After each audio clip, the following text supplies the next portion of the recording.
3월 3일 수요일 사순절 10분 말씀 묵상 가정 예배를 시작하겠습니다. 다 같이 주님 가르치신 기도합니다.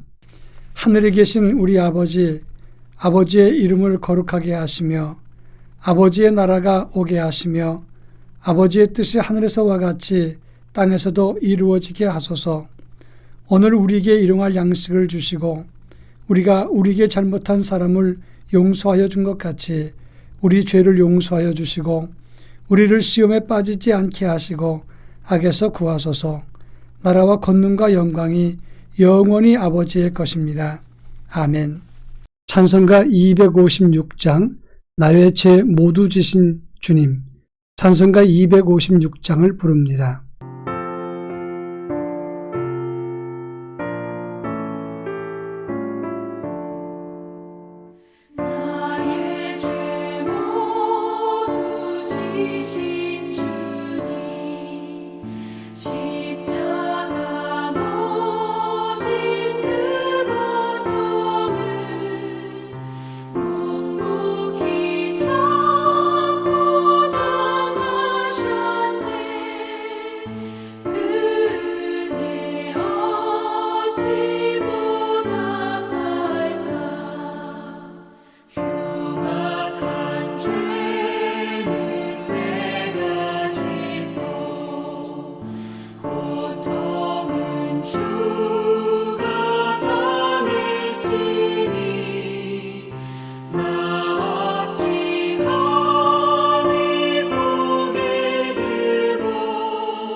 이 시간 우리에게 주시는 하나님 말씀은 구약성경 예레미야서 30장 18절로 22절 말씀입니다.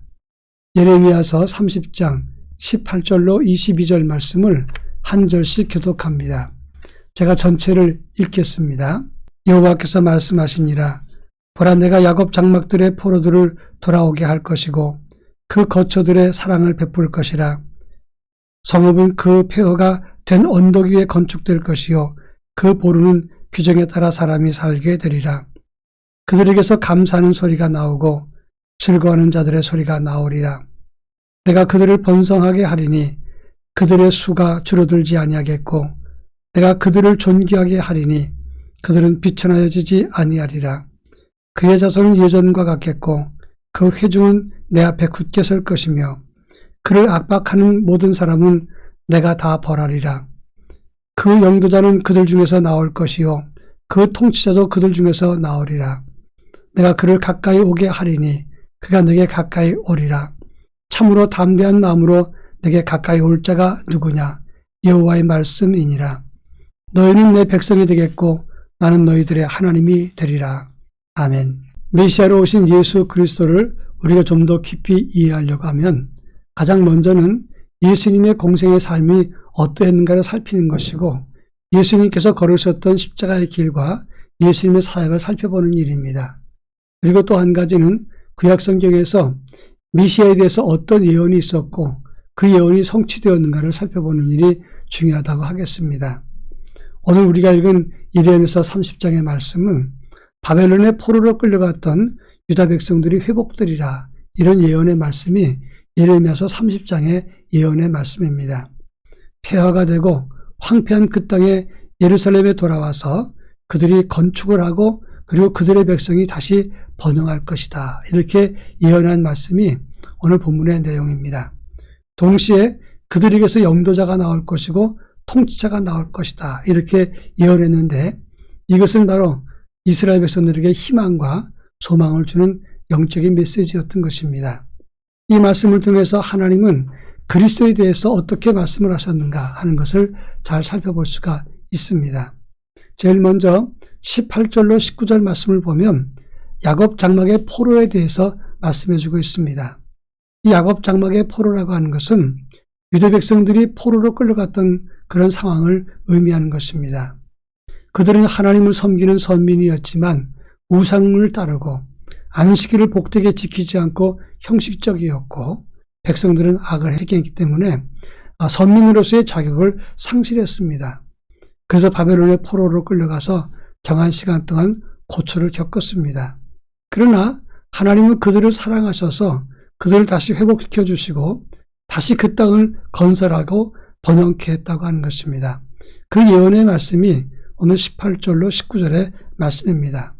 18절에 보면 폐허가 된 언덕에 성읍이 건축되고 그 보루는 규정에 따라 사람이 살게 되리라 이렇게 말했습니다.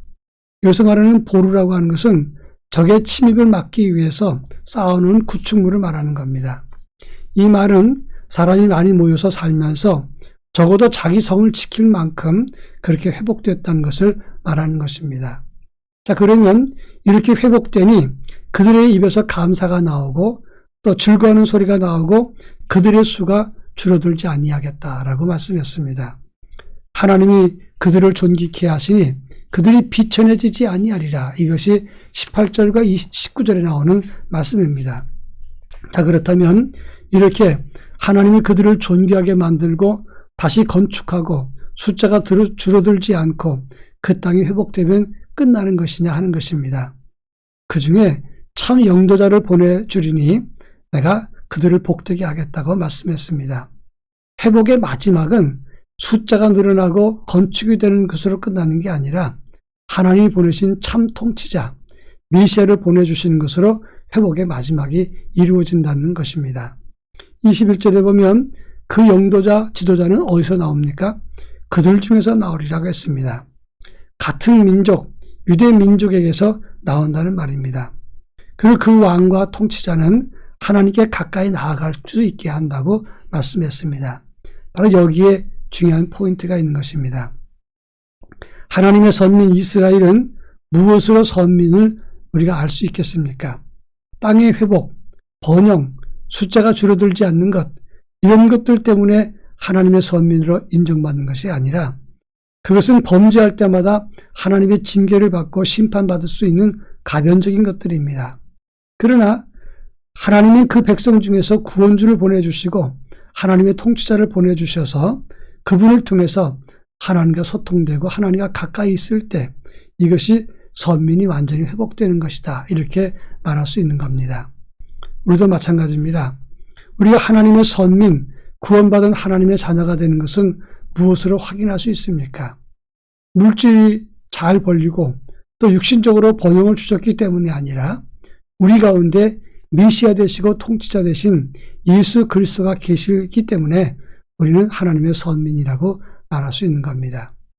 우리 안에 계신 메시아 예수 그리스도를 통해서 하나님께 나아갈 수 있게 되고 하나님과 교제하게 되고 하나님께 가까이 할 수 있는 것, 이것이 바로 선민의 징표라는 것을 알아야 합니다. 그래서 마지막 22절에 보면 너희는 내 백성이 되고 나는 너희의 하나님이 되리라 이렇게 선언했습니다. 이 약속은 사실 처음 약속이 아닙니다.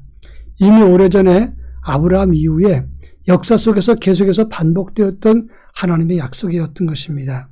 그런데 이 통치자 메시아를 통해서 이 약속이 재확인되고 다시 한번 굳건해지겠다는 선언을 한 것이 오늘 본문 22절의 말씀인 것입니다. 여러분, 우리가 기억해야 될 것이 이것입니다. 우리는 물질과 여유로 인해서 그리고 잘 살게 되어서 기도 응답 때문에 하나님의 자녀가 되는 게 아닙니다. 우리 안에 계신 예수 그리스도를 통해서 우리는 하나님의 선민, 하나님의 자녀가 되는 것이고 그리고 하나님과의 교제의 길이 열리게 되었다고 하는 것입니다. 그럴 때 우리는 하나님 자녀가 되고 그리고 하나님은 우리의 하나님이 되시는 것입니다. 믿음이라고 하는 것은 예수 안에서 우리가 선민인 것을 믿고 하나님을 따르는 것이라 이렇게 말할 수 있습니다. 우리 모두 예수 그리스도 안에서 구원의 확신을 가지고 풍성함과 번영과 영적인 풍요, 하나님과의 교제를 누릴 수 있기를 축원합니다. 다 같이 기도하겠습니다. 예수 믿고 하나님 자녀로 확신을 갖게 하옵소서. 그리고 영적 부여와 회복과 그리고 하나님과의 교제를 누리게 하옵소서. 다 같이 기도합니다.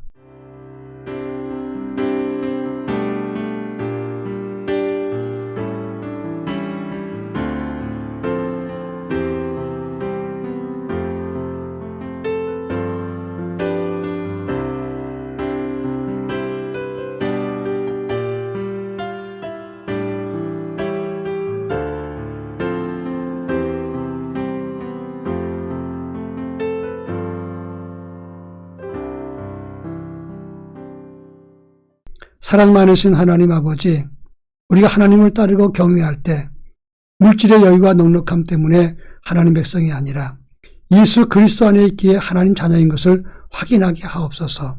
그리스도 안에서 하나님과 교제하고 소통하게 하시고 영적인 풍요와 참된 신앙과 영성을 가질 수 있도록 저희들에게 은혜를 더하여 주옵소서. 예수님의 이름으로 기도합니다. 아멘.